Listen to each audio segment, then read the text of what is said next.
Welcome to Civil Prep Hub, your ultimate destination for mastering civil services exams. नमस्ते दोस्तों, reasoning mastery में आपका स्वागत है। ये है पार्ट 12 ऑफ 200। दोस्तों, ये वीडियो आपके लिए बहुत इंपॉर्टेंट है, तो प्लीज लास्ट तक जरूर देखिए। मैंने इस वीडियो के एंड में और कमेंट सेक्शन में कुछ बहुत इंपॉर्टेंट प्रैक्टिस क्वेश्चन शेयर किए हैं जो आपके एग्जाम में जरूर आएंगे। तो वीडियो पूरा देखिए और कमेंट सेक्शन जरूर चेक करिए। चलिए शुरू करते हैं। नमस्ते दोस्तों, आज का टॉपिक बहुत ही इंपॉर्टेंट है। आप पार्ट 12 में हैं और आज हम coding, decoding, symbol and mixed coding के बारे में डिटेल में सीखेंगे। ये topic SSC, CGL, IBPS, PO और यूपीएससी प्रीलिम्स में हर साल आता है। अगर आपने ये टॉपिक अच्छे से समझ लिया तो एग्जाम में 2-3 मार्क्स पक्के हैं। तो चलिए एक एक कॉन्सेप्ट को डिटेल में समझते हैं। आज हम symbol substitution, conditional coding rules और मल्टीपल रूल सिस्टम्स के बारे में सीखेंगे। ये टॉपिक थोड़ा ट्रिकी हो सकता है, लेकिन अगर आप प्रैक्टिस करते हैं तो ये बहुत ईजी हो जाता है। तो चलिए शुरू करते हैं सिंबल सब्स्टिट्यूशन की बेसिक्स से। ये टॉपिक कॉम्पिटिटिव एग्जाम्स में बहुत इंपॉर्टेंट है। सिंबल सब्स्टिट्यूशन का मतलब है कि हमें अलग अलग सिंबल्स को लेटर्स या नंबर्स से रिप्लेस करना होता है। जैसे कि अगर हमें दिया गया है कि a equals 1, b equals 2, c equals 3, तो हमें उस हिसाब से कोडिंग करना होता है। अब देखिए कंडीशनल कोडिंग रूल्स के बारे में। ये रूल्स बहुत ही इंपॉर्टेंट हैं क्योंकि इनके बिना हम कोडिंग नहीं कर सकते। कंडीशनल कोडिंग रूल्स का मतलब है कि हमें कुछ कंडीशंस फॉलो करनी होती हैं जब हम कोडिंग करते हैं। जैसे कि अगर हमें दिया गया है कि अगर लेटर वॉवल है तो उसका ऑपोजिट लेटर यूज करना होता है। अब मल्टीपल रूल सिस्टम्स के बारे में देखिए। ये सिस्टम्स थोड़े कॉम्प्लिकेटेड हो सकते हैं, लेकिन अगर आप प्रैक्टिस करते हैं तो ये ईजी हो जाते हैं। मल्टीपल रूल सिस्टम्स का मतलब है कि हमें एक से ज्यादा रूल्स फॉलो करनी होती हैं जब हम कोडिंग करते हैं। जैसे कि अगर हमें दिया गया है कि अगर लेटर वॉवल है तो उसका ऑपोजिट लेटर यूज करना होता है, और अगर लेटर कॉन्सोनेंट है तो उसका नेक्स्ट लेटर यूज करना होता है। तो अब समझते हैं कि ये रूल्स कैसे वर्क करते हैं। ये फॉर्मूला बहुत इंपॉर्टेंट है दोस्तों। इसमें हमें रूल्स को आइडेंटिफाई करना होता है जो कोडिंग में यूज किए गए हैं। जैसे कि अगर हमें दिया गया है कि a equals 1, b equals 2, c equals 3, तो हमें उस हिसाब से कोडिंग करना होता है। और अगर हमें दिया गया है कि अगर लेटर वॉवल है तो उसका ऑपोजिट लेटर यूज करना होता है, तो हमें उस हिसाब से भी कोडिंग करना होता है। तो ये फॉर्मूला हमें रूल्स को आइडेंटिफाई करने में मदद करती है। एक कॉमन मिस्टेक ये होती है कि स्टूडेंट्स रूल्स को गलत आइडेंटिफाई करते हैं, तो ध्यान रखिए। ये फॉर्मूला बहुत इंपॉर्टेंट है दोस्तों। इसमें हमें सिंबल्स को लेटर्स या नंबर्स से रिप्लेस करना होता है। जैसे कि अगर हमें दिया गया है कि a equals 1, b equals 2, c equals 3, तो हमें उस हिसाब से कोडिंग करना होता है। तो ये फॉर्मूला हमें सिंबल्स को रिप्लेस करने में मदद करती है। एक कॉमन मिस्टेक ये होती है कि स्टूडेंट सिंबल्स को गलत रिप्लेस करते हैं। तो ध्यान रखिए, ये फॉर्मूला बहुत इंपॉर्टेंट है दोस्तों। इसमें हमें एक से ज्यादा रूल्स फॉलो करनी होती हैं जब हम कोडिंग करते हैं। जैसे कि अगर हमें दिया गया है कि अगर लेटर वॉवेल है तो उसका ऑपोजिट लेटर यूज करना होता है, और अगर लेटर कॉन्सोनेंट है तो उसका नेक्स्ट लेटर यूज करना होता है। तो ये फॉर्मूला हमें मल्टीपल रूल्स को फॉलो करने में मदद करती है। एक कॉमन मिस्टेक ये होती है कि स्टूडेंट्स रूल्स को गलत फॉलो करते हैं। तो ध्यान रखिए, if a equals 1, b equals 2, c equals 3 and the code is abc, what is the decoded message? Step 1, सबसे पहले क्वेश्चन को ध्यान से पढ़िए। यहां हमें कोड abc दिया गया है और हमें उसका डिकोडेड मैसेज निकालना है। स्टेप 2, अब देखिए क्या क्या इंफॉर्मेशन दी हुई है। हमें मिला है कि a equals 1, b equals 2, c equals 3।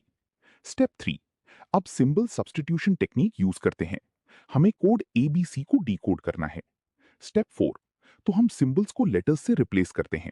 A equals 1, B equals 2, C equals 3। Step 5, अब हमें डिकोडेड मैसेज मिल गया है। डिकोडेड मैसेज है 1 2 3। स्टेप 6, फाइनल आंसर वेरीफाई करते हैं। ये आंसर सही है, 1 2 3। ये क्वेश्चन थोड़ा इजी है दोस्तों। हमें बस सिंबल सब्स्टिट्यूशन टेक्निक यूज करनी थी। अगर आप प्रैक्टिस करते हैं तो ये इजी हो जाता है। If the code is XYZ and the rule is that if the letter is a vowel, then use the opposite letter. What is the decoded message? Step 1, सबसे पहले क्वेश्चन को ध्यान से पढ़िए। यहां हमें कोड XYZ दिया गया है और हमें उसका डिकोडेड मैसेज निकालना है। स्टेप 2, अब देखिए क्या क्या इंफॉर्मेशन दी हुई है। हमें मिला है कि अगर लेटर वॉवेल है तो उसका ऑपोजिट लेटर यूज करना होता है। स्टेप 3, अब रूल आइडेंटिफिकेशन टेक्निक यूज करते हैं। हमें रूल को आइडेंटिफाई करना है। स्टेप 4, तो हम रूल को अप्लाई करते हैं। x equals opposite of x, y equals opposite of y, z equals opposite of z। Step 5, अब हमें डिकोडेड मैसेज मिल गया है। डिकोडेड मैसेज है YZX। Step 6, final answer verify करते हैं। ये आंसर सही है, YZX। ये क्वेश्चन थोड़ा ट्रिकी है दोस्तों, हमें बस रूल आइडेंटिफिकेशन टेक्निक यूज करनी थी। अगर आप प्रैक्टिस करते हैं तो ये इजी हो जाता है। If the code is ABC and the rule is that if the letter is a vowel, then use the next letter. What is the decoded message? Step 1, सबसे पहले क्वेश्चन को ध्यान से पढ़िए।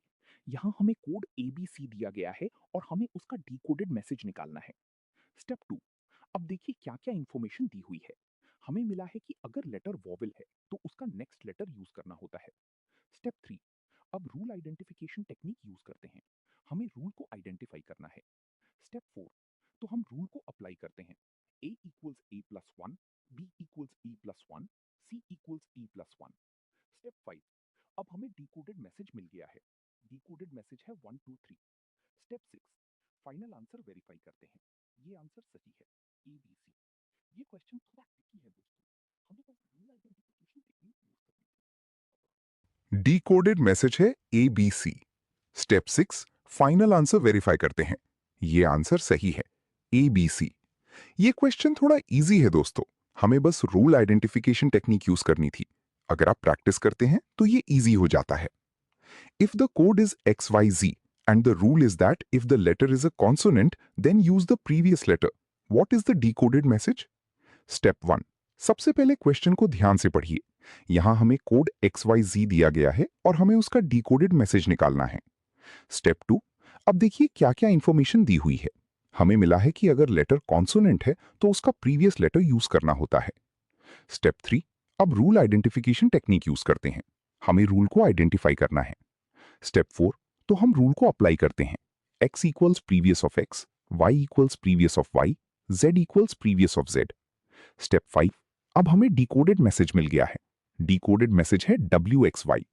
स्टेप 6, फाइनल आंसर वेरीफाई करते हैं। ये answer सही है, WXY। ये क्वेश्चन थोड़ा ट्रिकी है दोस्तों, हमें बस रूल आइडेंटिफिकेशन टेक्निक यूज करनी थी। अगर आप प्रैक्टिस करते हैं तो ये इजी हो जाता है। एक इंपॉर्टेंट टिप ये है कि आपको रूल्स को आइडेंटिफाई करना होता है। ये रूल्स बहुत ही इंपॉर्टेंट हैं क्योंकि इनके बिना हम कोडिंग नहीं कर सकते। अगर आप रूल्स को गलत आइडेंटिफाई करते हैं तो आपका आंसर भी गलत होगा। एक और इंपॉर्टेंट टिप ये है कि आपको सिंबल सब्स्टिट्यूशन टेक्निक को यूज करना होता है।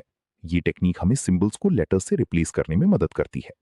अगर आप सिंबल्स को गलत रिप्लेस करते हैं तो आपका आंसर भी गलत होगा। एक इंपॉर्टेंट ट्रिक ये है कि आपको मल्टीपल रूल सिस्टम्स को फॉलो करना होता है। ये सिस्टम्स थोड़े कॉम्प्लिकेटेड हो सकते हैं, लेकिन अगर आप प्रैक्टिस करते हैं तो ये इजी हो जाते हैं। अगर आप रूल्स को गलत फॉलो करते हैं तो आपका आंसर भी गलत होगा। एक इंपॉर्टेंट टिप ये है कि आपको प्रैक्टिस करना होता है। प्रैक्टिस हमें कोडिंग में इंप्रूव करने में मदद करती है। अगर आप प्रैक्टिस नहीं करते हैं तो आप कोडिंग में अच्छी नहीं हो सकते। एक इंपॉर्टेंट ट्रिक ये है कि आपको टाइम मैनेजमेंट करना होता है। टाइम मैनेजमेंट हमें एग्जाम में इंपॉर्टेंट है। अगर आप टाइम मैनेजमेंट नहीं करते हैं तो आप एग्जाम में अच्छी नहीं हो सकते। Practice question number 1, if E equals 1, B equals 2, C equals 3 and the code is ABC, what is the decoded message? इसका आंसर पिन कमेंट में चेक करिए। ये टॉपिक बहुत ही इंपॉर्टेंट है दोस्तों। आपको रूल्स को आइडेंटिफाई करना होता है और सिंबल सब्स्टिट्यूशन टेक्निक को यूज करना होता है। आपको प्रैक्टिस करना होता है। प्रैक्टिस हमें कोडिंग में इंप्रूव करने में मदद करती है। आपको टाइम मैनेजमेंट करना होता है। टाइम मैनेजमेंट हमें एग्जाम में इंपॉर्टेंट है। आपको मल्टीपल रूल सिस्टम्स को फॉलो करना होता है। ये सिस्टम्स थोड़े कॉम्प्लिकेटेड हो सकते हैं, लेकिन अगर आप प्रैक्टिस करते हैं तो ये ईजी हो जाते हैं। अगर आप रूल्स को गलत फॉलो करते हैं तो आपका आंसर भी गलत होगा। एक इंपॉर्टेंट टिप ये है कि आपको प्रैक्टिस करना होता है। प्रैक्टिस हमें कोडिंग में इंप्रूव करने में मदद करती है। अगर आप प्रैक्टिस नहीं करते हैं तो आप कोडिंग में अच्छी नहीं हो सकते। एक इंपॉर्टेंट ट्रिक ये है कि आपको टाइम मैनेजमेंट करना होता है। टाइम मैनेजमेंट हमें एग्जाम में इंपॉर्टेंट है। अगर आप टाइम मैनेजमेंट नहीं करते हैं तो आप एग्जाम में अच्छी नहीं हो सकते। आपको एक एक कॉन्सेप्ट को डिटेल में समझना होता है। अगर आप कॉन्सेप्ट्स को गलत समझते हैं तो आपका आंसर भी गलत होगा। आपको मोटिवेशन रखनी होती है। मोटिवेशन हमें एग्जाम में इंपॉर्टेंट है। अगर आप मोटिवेशन नहीं रखते हैं तो आप एग्जाम में अच्छे नहीं हो सकते। तो दोस्तों, आज का टॉपिक यहाँ पे कंप्लीट होता है। उम्मीद करता हूँ आपको ये वीडियो हेल्पफुल लगी होगी। दोस्तों, मैंने कमेंट सेक्शन में कुछ बहुत इंपॉर्टेंट प्रैक्टिस क्वेश्चन शेयर किए हैं जो प्रीवियस ईयर एग्जाम्स में बार बार पूछे गए हैं। प्लीज इन क्वेश्चंस को जरूर सॉल्व करिए और अपना आंसर कमेंट में लिखिए। मैं आपको रिप्लाई करूंगा कि सही है या गलत। अगर ये वीडियो आपको अच्छी लगी तो प्लीज लाइक बटन दबाइए। इससे मुझे मोटिवेशन मिलता है और आपके लिए और अच्छे वीडियोस बनाने में मदद होती है। और अगर आपने अभी तक चैनल सब्सक्राइब नहीं किया है तो अभी करिए और बेल आइकन जरूर दबाइए ताकि हर नई वीडियो की नोटिफिकेशन आपको मिल सके। ये 200 पार्ट्स की कंप्लीट सीरीज है, एक भी वीडियो मत मिस करिए। अगर आपने पूरी सीरीज कंप्लीट कर ली तो एग्जाम में रीजनिंग सेक्शन में फुल मार्क्स पक्के हैं। अपने दोस्तों को भी शेयर करिए जिनको इससे फायदा हो सकता है। मिलते हैं नेक्स्ट वीडियो में पार्ट 13 के साथ। तब तक प्रैक्टिस करते रहिए। जय हिंद।